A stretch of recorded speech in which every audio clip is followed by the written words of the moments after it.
What if I told you that the Salem Witch Trials weren't really about witches at all? That behind the hangings, the hysteria, and the accusations lay a web of secrets so dark, it would shock even the Puritans themselves.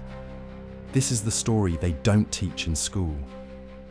The real story of Salem. January 1692. Salem Village, Massachusetts. Two young girls start having fits.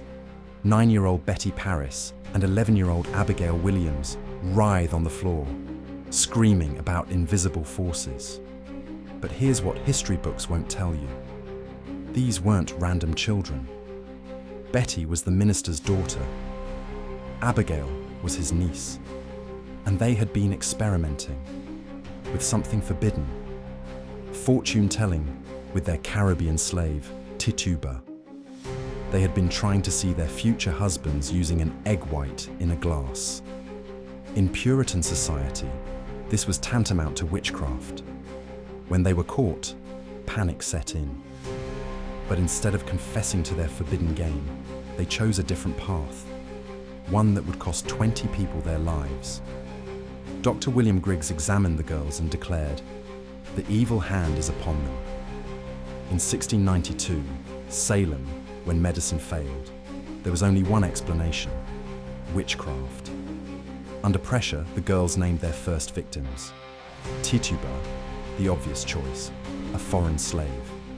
Sarah Good, a homeless beggar everyone already disliked. And Sarah Osborne, an old woman who rarely attended church.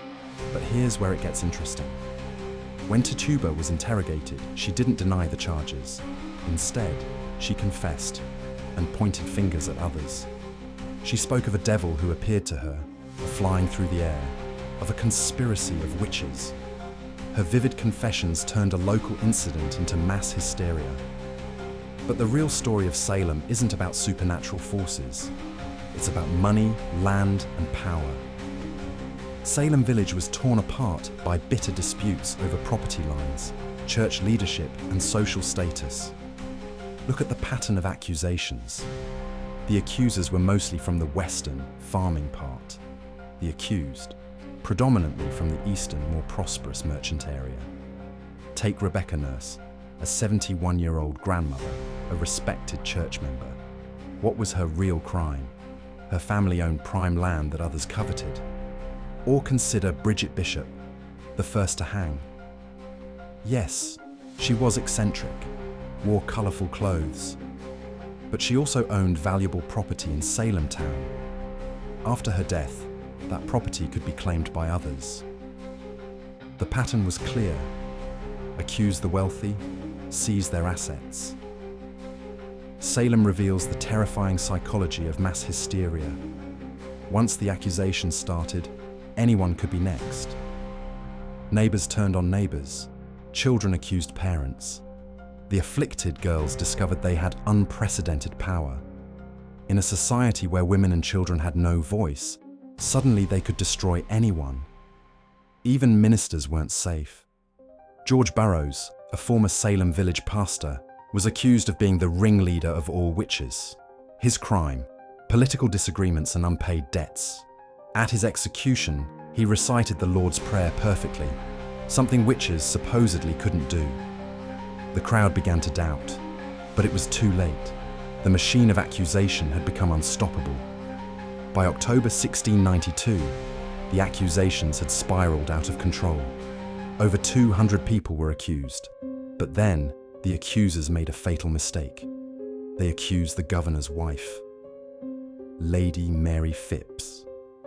Suddenly, the wealthy and powerful were in danger. Governor William Phipps quickly established a new court requiring stricter evidence. The kind of spectral evidence, dreams and visions, that had condemned so many was no longer acceptable. Suddenly the tide turned. Prisoners were released. The nightmare was ending, but the damage was already done. By May 1693, it was over. 20 people were dead, 19 hanged, one crushed to death under heavy stones. But the real victims weren't just those who died. Families were destroyed, children orphaned, communities shattered. 5 years later, one of the main accusers, Ann Putnam Jr., offered a public apology. She admitted her accusations were based on delusion by Satan, but the damage was done. Trust was shattered forever. Property remained seized. Reputations stayed ruined. Salem would never be the same. The innocent dead would not be forgotten. The Salem Witch Trials weren't about witchcraft. They were about fear, greed, and power. About the dangerous power of unchecked accusations. Today, Salem's lesson echoes through history. How quickly civilization can crumble when we let fear override justice, when we choose scapegoats over truth. The real magic of Salem, it showed us the darkness that lies within us all. A darkness we must never let consume us again.